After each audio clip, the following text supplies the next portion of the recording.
As Brother Murphy mentioned, we have so many reasons to be grateful to God for what He's provided. And I think one of the good things for us to think about and to consider is the friendship that we can have with Him. And that's really what we want to discuss today. Before we get started, I do want to mention in our Sunday night Zoom study, which is at 6 p.m., we'll continue that. We just finished Genesis, so it's a good time to get in on that study if you're interested. We're going to be moving, Lord willing, into the book of Exodus tonight. These have been, whereas our Matthew study was more of a verse by verse, the Genesis study has been more of an overview. We haven't gone verse by verse. And it'll be the same way with Exodus. It's going to be more of an overview study. I encourage you to join that. There are handouts in the foyer that have the URL for that, as well as if you don't want to use an app on your phone or on the computer, you can call into the number and do it that way as well. If you need help doing that, let me know. This is something you can invite other people to as well. It's an evangelistic tool. So even though that flyer, I think, may still have Matthew study on it, keep in mind we're going to be looking at Exodus. Again, this is a good time to get involved in that. If you want to know more, feel free to ask. In James 2, we might ask, why was he called the friend of God? There are a couple of mentions in the Old Testament concerning this. As Brother Ken read, the passage says, James 2, 20 through 24, in one of the latter verses, the scripture was fulfilled, which says, Abraham believed God, and it was accounted him for righteousness, and he was called the friend of God. Now, we don't have a direct reference of that in Genesis. We don't have God necessarily telling them, hey, you're my friend. But we do have actions of friendship, I think, as we'll see, is that points where we can make the note that God wouldn't have done this, wouldn't have blessed Abraham's friend. Now, there are a couple of mentions as well, but we might see they did have a covenant relationship. In Genesis 17, as was read earlier, very clearly, God says in verse 4, my covenant is with you, and you shall be a father of many nations. Verse 7, I will establish my covenant between me and you and your descendants after you in their generations for an everlasting covenant. So it's an everlasting covenant. Now, what was this everlasting? And when we go and think about what the law meant and what that provided for the Israelites, it helped direct them to Jesus. It helped direct them to the everlasting covenant. And Paul, of course, in the New Testament makes the case very plainly in Galatians that if you are a child of God, if you are a Christian, if you've been saved by Christ, then you are a child of Abraham. You are of that seed. This everlasting covenant applies to you as well. And so the invitation is in this at the same time. It's almost like, typically we have the invitation at the end of a sermon, right? But the invitation is sort of at the start here. Is Abraham was God's friend. And because Abraham was God's friend, it means that we also can be God's friend. And so we want to study and look at what made Abraham such a good friend to God. King Jehoshaphat called Abraham God's friend. In 2 Chronicles 20, there's a time where you look there where a number of people are coming up against Judah. And I want to just briefly read in verse 1 of that passage, 2 Chronicles 20 and verse 1, it happened after this, that the people of Moab, with the people of Ammon, and others with them, besides the Ammonites, came to battle against Jehoshaphat. Then some came and told Jehoshaphat, saying, a great multitude is coming against you from beyond the sea, from Syria. And they are in Hazazon Tamar, which is in Gedi. And Jehoshaphat feared and set himself to seek the Lord and proclaimed a fast throughout all Judah. In verse 7, he is praying to God. He is standing in the assembly and he's addressing God. And he says in verse 7, are you not our God who drove out the inhabitants of this land before your people Israel and gave it to the descendants of Abraham, your friend, forever. Now, we won't go there, but there is another reference to Abraham being the friend of God in Isaiah 41.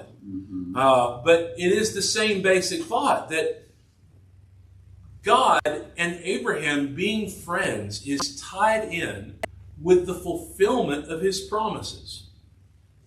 The thing is, and just as Jehoshaphat makes mention of in this verse, the conquering of the land of Canaan was not because God just decided, well, I'm just going to exterminate all these people. I think in some ways that was part of it because there was great wickedness there. People offering their children to idols, killing their children for the sake of something that's not even real. But that's exactly what was occurring. And so God, in bringing his people into there, that was an effort to stop all that. But even bigger than that, it was to fulfill the promise that God had made to his friend Abraham. And so friendship is about promises. Friendship is about living up to those promises. Friendship is a number of things that we want to note here. We want to note that Abraham, first of all, is a willing friend. Secondly, that Abraham is a trusting friend of God. And finally, that Abraham is a faithful friend of God. Let's apply what we know about him to learn about our friendship with God.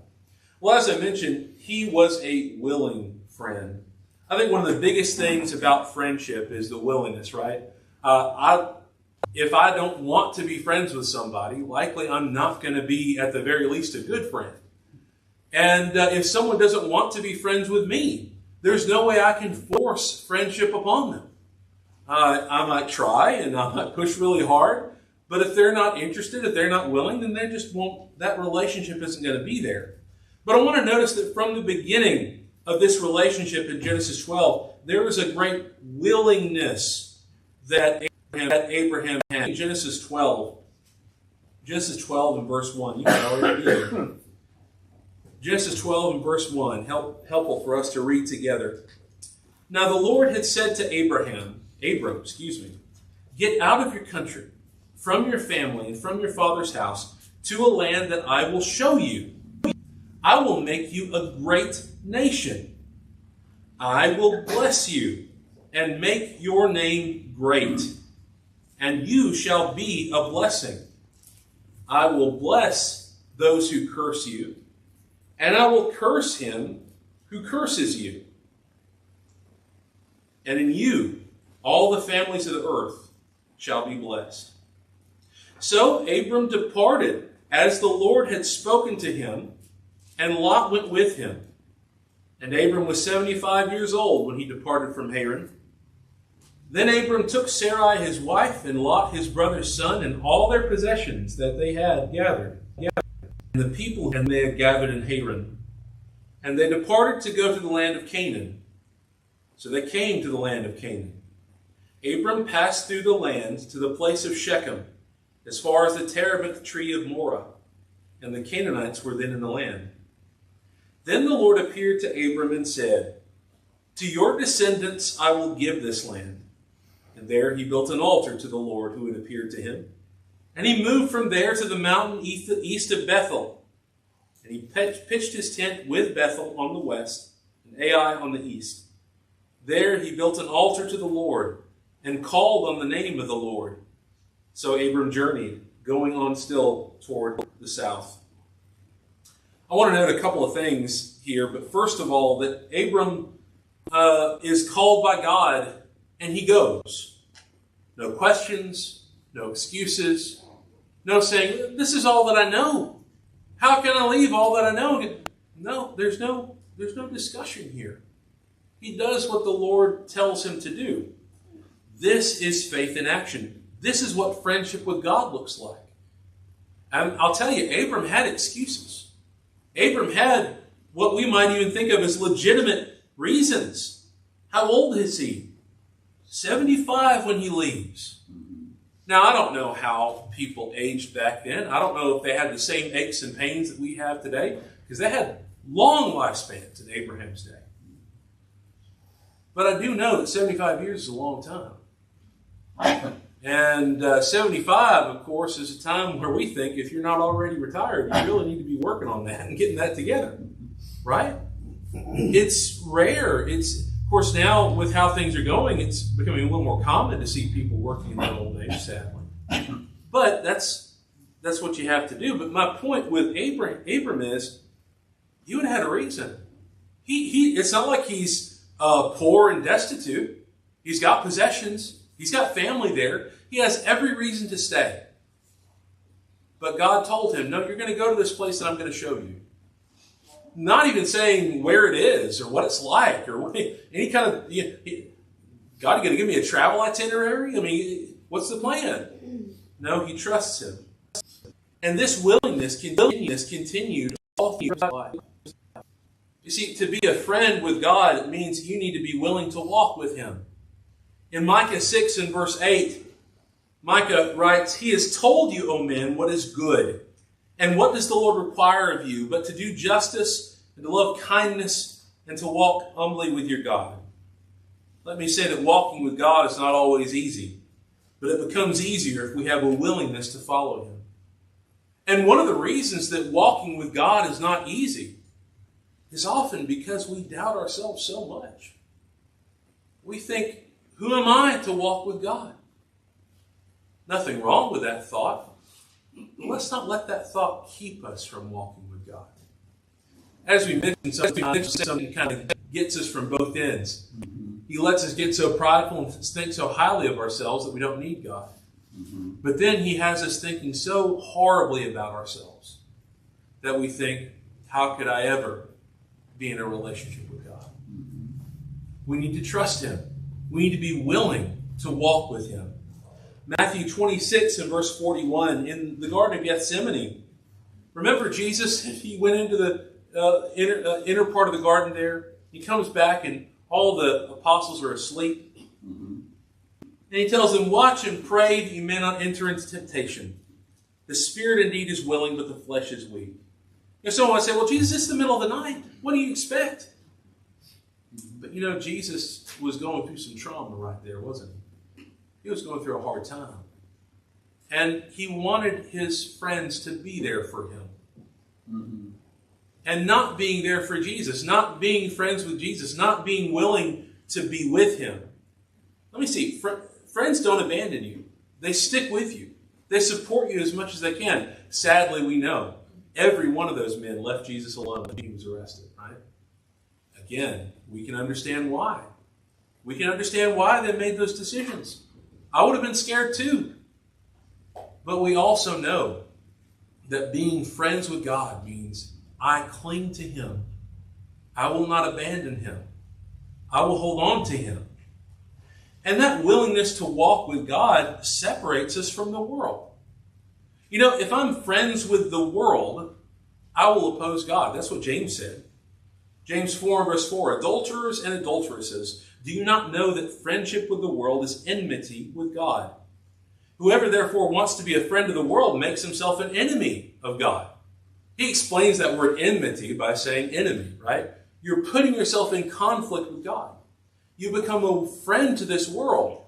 And again, defining that friendship, am I more willing with the world than I am with God? We need to ask this question. How close am I to people in the world versus how close am I to my brethren? That's one part of it. But the main goal really is, how close am I to God? That is the key to all of this. Understanding that if I want to be friends with God, I have to understand that's going to put me at variance with the world. It shouldn't shock me when that happens. Sometimes it does, of course. Abraham might have wanted to stay in Ur, but he didn't. He didn't let that desire replace his faith in God. Look at Hebrews 11. Wonderful passage here that is helpful for us in so many ways. But a very specific thing, it's sort of like he starts talking about Abraham. And then he kind of digresses in the middle of all this. And he comes back to Abraham, which I think is lovely. It tells you that as he wrote of Abraham, he or the Spirit or somewhere in the middle of all this was making the point that there's something that we need to know about Abraham. that defined him, that helps us understand what his true character was. And in Hebrews 11, in the midst of this, in verse 13, he says, these all died in faith, not having received the promises, but having seen them afar off, were assured of them, embraced them, and confessed that they were strangers and pilgrims on the earth. For those who say such things declare plainly that they seek a homeland. And truly, if they had called to mind that country from which they had come out, they would have had opportunity to return. But now they desire a better, that is a heavenly country. Therefore God is not ashamed to be called their God, for he has prepared a city for them. You see, that's friendship. That's friendship with God. To recognize, no, I'm on the path I need to be going on. And sometimes if we start thinking about, well, maybe it would have been better if I'd done this and that and this and that. I've said that before and thought that before. And my wife has been wonderful to remind me that sometimes when I think about what if with my life, it might mean that I had not met her. And I think that's a good encouragement for me, but also primarily to think about how there's a reason my life has unfolded the way it has. And God knows. God has seen that. God knows everything about me. He knows everything about you. And so that means I need to trust in these promises. If they could trust in these promises with what they have, then surely I can trust in the promises of God in terms of what I have and have a willingness to say, no, I'm not going to worry about how things might have been. I'm not going to worry about going back to where I was. I don't want to go back to Egypt. I want to stay with the Lord. Whatever I lose, whatever I sacrifice, whatever I gain, whatever I have to give up, I'm going to be with him. Abraham's desire for a heavenly country kept him from losing his will to be God's friend. In fact, Moses, in the same chapter, in verse 26, we're told that Moses considered the reproach of Christ greater wealth than the treasures of Egypt, for he was looking to the reward. Let's have our hands on the plow. Let's be looking forward. Let's be fit for the kingdom. That starts with a willingness to be friends with God. Abraham also was a friend. He trusted God such that he believed that he would resurrect Isaac. In Genesis 22, we're told about a man that he's commanded, which, again, in the reading of Genesis, just sort of, we're just thinking, this just seems so out of the blue. But we're told in verse 1 that God tested Abraham. This goes back to friendship as well. Because God tested Abraham. Someone might say, well, how can God test us? You know, he wants us to succeed. He wants us to be saved. How can he test us? Well, there are a couple of ways that you can test somebody, right? I can test somebody with the hope that they succeed or with the hope that they fail. Mm-hmm. If I were a driver's instructor, a driver license instructor, testing people on their, on how well they drive, right? And every test, I'm just like, I want to fail this person. Right? Well, that wouldn't be legitimate. That wouldn't be right for me to constantly be like, well, I want this person to fail. That's malice. That's something that's awful. You want these things to fail. That's not God. If God is testing us, that means he wants us to succeed. And he wanted Abraham to succeed. And Abraham did succeed. We know he calls Abraham, he says in verse 2, take your son, your only son Isaac, whom you love, and go to the land of Moriah, and offer him there as a burnt offering on one of the mountains of which I shall tell you. So Abraham rose early in the morning, saddled his donkey, and took two of his young men with him, and Isaac his son, and he split the wood for the burnt offering, and arose and went to the place in which God told him. I have to verse 3 here, but I want to note something in verse 5.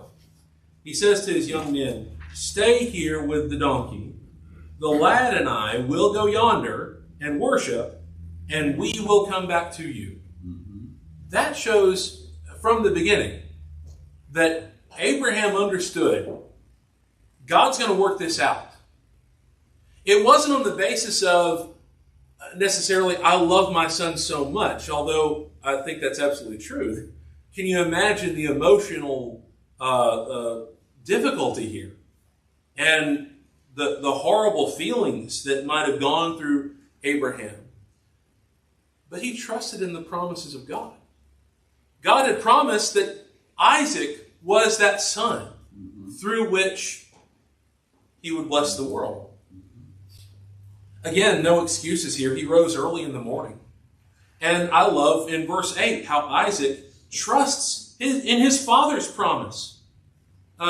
We know that he asks, here's the fire and the wood, verse 7. Where's the lamb for a burnt offering? Abraham says, my son, God will provide for himself the lamb for a burnt offering. Can you hear the tears in Abraham's eyes coming out?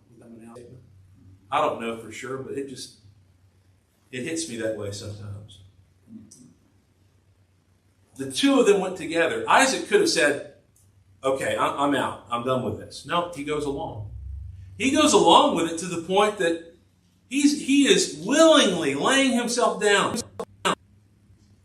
so that his father can slay him and offer him as a sacrifice. Why was Abraham so diligent? Why was he so focused? I think it was because he trusted God to a level that was unprecedented. Again, Hebrews 11 tells us, verses 17 through 19, it says that offered up Isaac, and he who had received the promises offered up his only begotten son, of whom it was said, in Isaac your seed shall be called. You see, that's the promise he was looking at. Concluding that God was able to raise him up even from the dead, from which he also received him in a figurative sense. Abraham had no previous pattern to base that on, did he? No statement. But he knew that God was powerful. He knew that God could accomplish what he needed to accomplish. So he accepted both. He accepted the promise of God, and he also accepted the command and fulfilled something that must have seemed absurd and nonsensical. That was the kind of faith that Abraham had. God teaches us to be diligent so that we can be his friends. I'm not friends with God just because I say so. So it's like, me and God, we got a thing. We got, don't worry about me. I got a relationship with God. We're fine. Well, is that the kind of relationship you find in the Scriptures? Mm-hmm. There's always a basis there. There's always a point where you say, this is why I serve God. There's always a why. For us, of course, Jesus is the why. Friendship with God is an opportunity to work in his kingdom. We work in his vineyard. And if we're faithful in this, we are his friends. Jesus says in John 15:4 to his disciples, abide in me and I in you. As the branch cannot bear fruit of itself unless it abides in the vine, neither can you unless you abide in me. I am the vine, you are the branches. He who abides in me and I in him bears much fruit, for without me you can do nothing. Mm-hmm. You see, that's our mindset, is that I can do nothing outside of this relationship with God that's good or helpful or useful. I can do good things in this world, don't get me wrong, but let me tell you, you can do all the good in the world and they can build a statue for you, but that statue is going to be crumbled at some point. Within 100 years, 1,000 years. What happened to all the statues of the Caesars? Right? There's nothing you can do in this world that stands for longer than your relationship with God. There's nothing more important that you can accomplish in this world but to have a diligent faith that trusts in God, that knows that the promises that he gives are real, and that you live those things out. Like any relationship, friendship with God is based on trust. God trusts us enough to give us everything we need to be faithful. Same chapter in John 15 and verse 15, Jesus says to them, no longer do I call you servants, for a servant does not know what his master is doing, but I have called you friends. For all things that I heard from my Father, I have made known to you. Now, what a relationship that is to us, right? Can we rightly call ourselves Jesus' friend? I hope so. I think a lot of Abraham, going back to our main point, Abraham was God's friend, was based on response, with how he responded to God and his relationship with him. And it's the same thing here. The knowledge that Jesus gave the apostles made them more than servants. It made them friends. Now, does that mean they weren't servants anymore and they didn't have to do? No. they're still, as Paul talks about and other New Testament authors talk about, they're still slaves of Christ. But it's in a sense where it's like, that's been decided for me. I will follow God no matter what He tells me to do. No matter how far He intends me to go, I will trust Him. And if I want to be God's friend, I have to trust Him. A good friend will put effort into the relationship through trust. 2 Timothy 2:15, Paul says to the young preacher Timothy, be diligent to present yourself approved to God, a worker who does not need to be ashamed, rightly dividing the word of truth. You see, it takes effort on our part in order to continue to maintain this relationship. You see, God has already done so much to maintain it. And you might even say providentially, there are still things that He does to maintain His friendship with us. I don't know all the ins and outs of that, but at the very basic sense, I know what God has done for me. And I can trust in Him. And because of that, it helps me understand that I need to be a friend to Him. And that starts with trusting Him. Abraham was not just willing, not just trusting, but he was a faithful friend.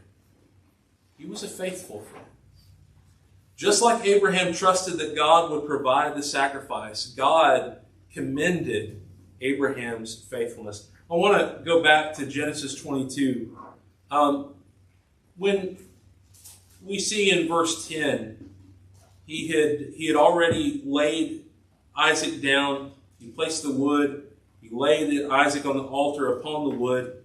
And in verse 10 it says, Abraham stretched out his hand and took the knife to slay his son. It's often represented in such a way that, kind of dramatic, where he's just kind of raised the dagger up to kind of thrust into him.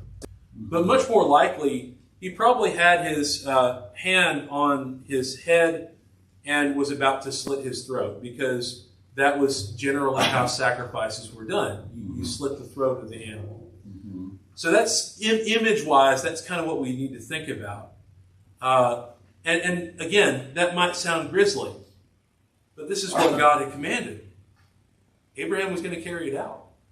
There wasn't any choice in his mind. There wasn't any way that he could say, God, I know you said this, but I'm not going to kill my son. It's just, that's wrong. I'm not going to do it. He trusts in God. He's faithful to God. What does God do? In verse 11, the angel of the Lord called him from heaven and said, Abraham, Abraham. He said, here I am. And he said, do not lay your hand on the lad, nor do anything to him. For now I know that you fear God, since you have not withheld your son, your only son, from me.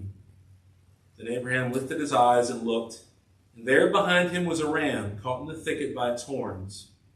So Abraham went and took the ram and offered it up for a burnt offering instead of his son. And Abraham called the name of the place, the Lord will provide. As it is said to this day, in the mount of the Lord it shall be provided. Then the angel Lord called to Abraham a second time out of heaven and said, by myself I have sworn, says the Lord, because you have done this thing and have not withheld your son, your only son, blessing I will bless you, and multiplying I will multiply your descendants as the stars of the heaven and as the sand which is on the seashore, and your descendants shall possess the gate of their enemies. In your seed all the nations of the earth shall be blessed, because you have obeyed my voice. So Abraham returned to his young men. They rose and went together to Beersheba. And Abraham dwelt in Beersheba. This story is so beautiful on so many levels. But I love the fact that we recognize, and we need to recognize this, it's not that God said, because you were willing to kill this young man, right? That's not it. That's not it. Verse 16, you have not withheld your son. See, that's the thing that we need to think of with our families and with our children. Let's not withhold our children from God. Don't try to cover up the truth of God for the sake of your children. Don't try to act like things are softer than they really are in Scripture. Let them see the full account and let them decide for themselves whether they will serve God or not. A friend of mine told me one time, and I think this is so true, it doesn't matter how good a job you do raising your kids. We're raising just a bunch of sinners that will one day need the blood of Christ. And they need to know that they need that blood of Christ. Mm-hmm. And by not withholding our children from God. You see, it's not about being willing to kill your child. Because this is the problem. This is what's messed up about this. When we withhold our children from God, we sacrifice our children to the world. That's right. Child sacrifice is ongoing. Mm-hmm. Parents give up their children to the things of this world. Mm-hmm. Mm-hmm.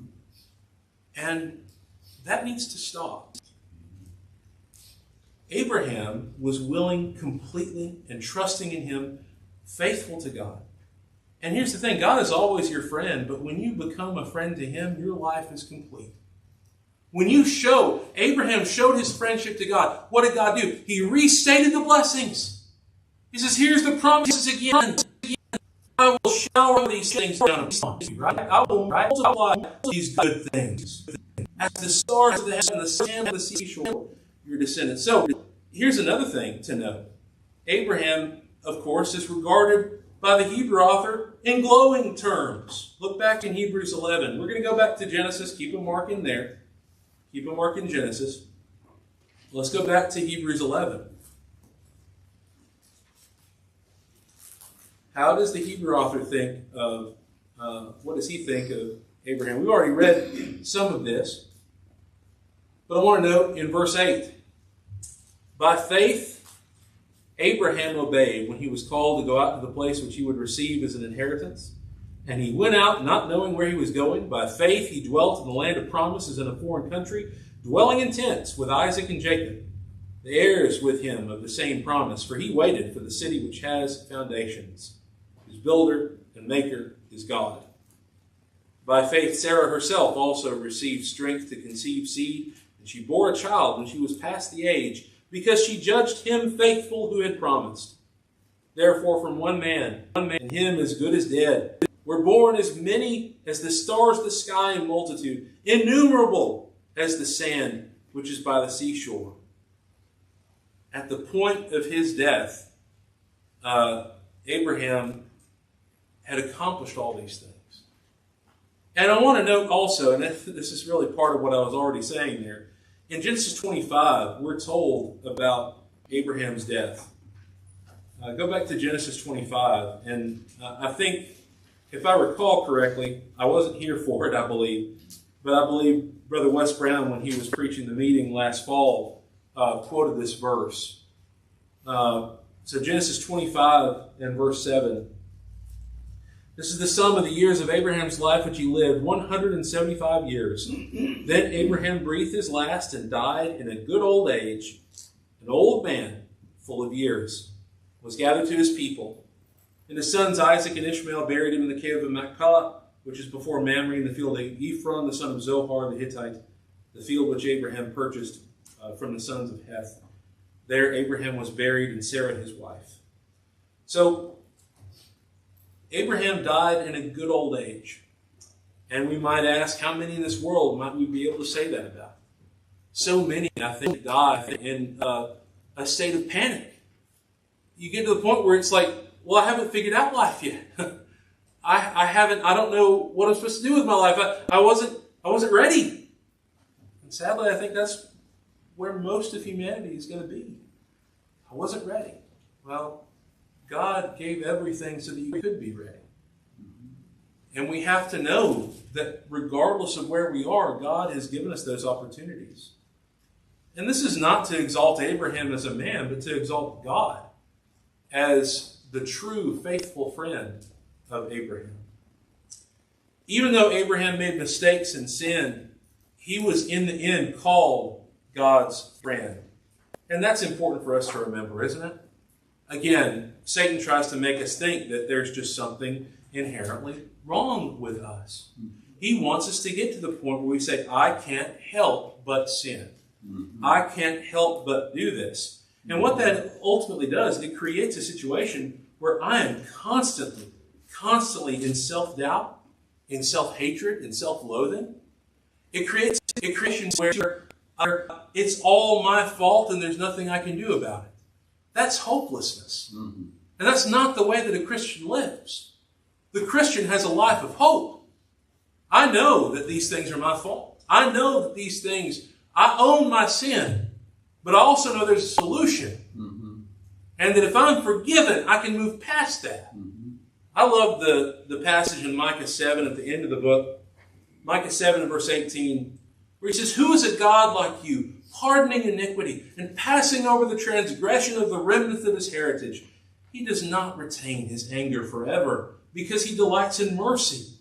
He will again have compassion on us and will subdue our iniquities. You will cast all our sins into the depths of the sea. You will give truth to Jacob and mercy to Abraham, which you have sworn to our fathers from days of old." I love that he goes from talking about God to talking to God. Let's make sure that we don't look at those sins that have been cast in the depths of the sea. Let's not run a line out there and dredge them up. Let's not relive those sins that have been forgiven. Let's rejoice that our God has cleansed us of those sins and move forward righteous, standing in his kingdom. What a glory it is that God has done this for us, that we can stand tall in his kingdom, not based on our own works, our own righteousness, or any of that uselessness, but on what he has accomplished. That's where we stand. That's where Abraham stood. Even though Abraham had a lot of reasons. He had a lot. I tell you, sometimes I read Genesis, I'm like, this guy's a king. He's some kind of ruler in Ur. He's a powerful guy. He's got a lot of people following him. He had every reason to stay there, but he trusted God. He wanted to be a friend of God. And you can be a friend of God too. It starts with being a friend of Jesus. When God forgives us, he forgives. And being faithful to God, being a faithful friend to God, is about enduring to the end. I've got to hold on. I've got to keep going. Look with me at 1 Corinthians 4 and verse 1. 1 Corinthians 4 and verse 1. We can have the same hope, the same faithfulness that Abraham had. And again, let me say, this is not some superhuman feat that Abraham accomplished. You go back and read Genesis, you can see the cracks in the mirror, can't you? You can see the problems, the way that Abraham does in terms of Sarah. Right? Mm-hmm. And how there's a couple of times honest about her. Mm-hmm. To others. It leads to horrible situations. Mm-hmm. There are faults for Sarah on her end. Mm-hmm. But can we appreciate how Sarah also is praised and commended in Hebrews 11 for her faith in God? It's not about sinlessness. It's not about never having done anything wrong. It's about dealing with that wrong, with confronting it and saying, I'm not going to live this way anymore. And I need the cleansing, healing blood of Christ that will help me to live a fulfilled life and to be God's friend. 1 Corinthians 4 and verse 1, Paul says, "Let a man so consider us as servants of Christ and stewards of the mysteries of God. Moreover, it is required in stewards that one be found faithful. But with me, it's a very small thing that I should be judged by you or by a human court. In fact, I do not even judge myself.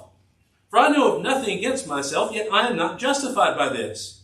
But he who judges me is the Lord. Therefore, judge nothing before the time, before the Lord comes, until the Lord comes. Bring to light the hidden things of darkness and reveal the counsels of the hearts. Then each one's praise will come from God." We need to remember, of course, in this passage that Paul is not saying that we can't judge anything in the meantime. No. We must discern. We must judge. Yes. But we must judge righteously. Mm-hmm. And if I'm a friend of God, that means that I'm going to hold on. I'm going to let him take care of these things. I'm not going to try to take on things that don't belong to me. I'm not going to try to take on causes to fix things that only God can fix. He's my friend. I'm willing to have this friendship with him. I want to trust him. I want to put it into his hands and be faithful to him. Does that describe your relationship with God this morning? Think about your life. Think about where you are. Think about your soul. Think about where you're going. What's going to happen at the end of all this? Before you leave the building, please make sure that you're right with God. Make double sure. Make triple sure. Know that you're His friend. Know that He cares for you. Know that He will always be your friend, no matter what you do. We need to tell our children, we need to make this statement as much as we can. I will love you no matter what. I will always love you. That doesn't mean I will always accept what they do. But I will always love you. That's what God says to us, isn't it? I will always love you. I'm never going to forsake you. I'm never going to leave you alone. I'm never going to abandon you. I will be there for you. He is our friend. Are we His friend? If you need to respond to the gospel call, please do so while we stand and sing. I have decided to follow Jesus. I have decided to follow Jesus. I have decided to follow Jesus. No turning back. No turning back. Though none go with me, I still will follow. Though none go with me, I still will follow. Though none go with me, I still will follow. No turning back, no turning back. My cross I'll carry till I see Jesus. My cross I'll carry till I see Jesus. My cross I'll carry till I see Jesus.